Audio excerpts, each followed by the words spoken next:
একদিকে দপ্তরের নির্দেশ, অপরদিকে বেঞ্চের স্বল্পতা, দুইয়ের জাঁতাকলে পড়ে কোভিড-19 এর নির্দেশিকা কার্যত কলাপাতা হয়ে রয়ে গেল।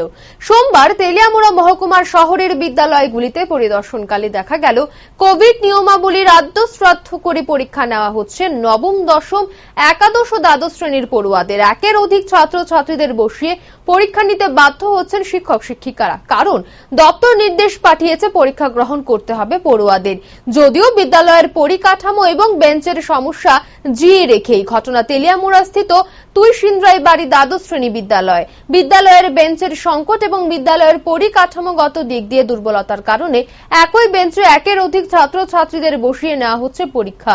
তাছাড়া এই বিদ্যালয়ের জনৈক এক শিক্ষিকার মুখে মাস্ক না থাকায় সাংবাদিকদের ক্যামেরা দেখে হাত দিয়ে নিজের চেহারা আড়াল করতে চাইছেন, এমনটাই চিত্রও কিন্তু উঠে এলো রাইজিং ত্রিপুরার ক্যামেরায়। এবারে প্রশ্ন, বিভিন্ন নিয়ম নির্দেশিকা জারি করা হচ্ছে করোনাকালীন সময়ে, কিন্তু সেই নিয়ম নির্দেশিকা আদৌ তো কতটা সঠিকভাবে পালন করা হচ্ছে? আজকে 9, 10, 11, 12 চারটা ক্লাসেরই পরীক্ষা আছে। 9 এর আছে সায়েন্স, 10 এর আছে 9 এর ম্যাথমেটিক্স, 10 এর সোশ্যাল সায়েন্স, 11 এর আছে পলিটিক্যাল সায়েন্স এবং বায়োলজি এবং 12 এর আছে বায়োলজি। তো সরকারি বিধিনিষেধ বলতে কোভিড-19 সিচুয়েশনে যে গাইডলাইন, আমরা যথাসম্ভব চেষ্টা করছি আমাদের স্কুলে এটা মেনটেন করার জন্য, কিন্তু আমাদের কিছু কনস্ট্রেইন রয়েছে যে আমাদের স্কুলে ছাত্র সংখ্যা বেশি, একসঙ্গে রুটিনে 4টা ক্লাসের পরীক্ষা সেট করা হয়েছে, সেই তুলনায় আমাদের শ্রেণীকক্ষের সংখ্যা কম এবং সবচেয়ে বড় অসুবিধা বেঞ্চের সংখ্যা কম। তো সেই দিকে আমরা চেষ্টা করার পরও কিছু কিছু ক্ষেত্রে আমরা সিঙ্গেল বেঞ্চে অ্যারেঞ্জ করতে পারিনি, ডাবল অ্যারেঞ্জ করতে হয়েছে। আমাদের কোনো কোনো দিন আছে একদিনে 440 জন পরীক্ষার্থীও আছে, কিন্তু আমাদের বেঞ্চ আছে 240টা। কাজে আমাদের অ্যাকোমোডেশন করার একমাত্র উপায় হলো ডাবল করা। আজকে যেমন আমাদের পরীক্ষার্থী হলো 320 জন, আমার বেঞ্চ আছে 240টা, তাহলে আমার 80 জন ছাত্র ডাবল করতেই হয়।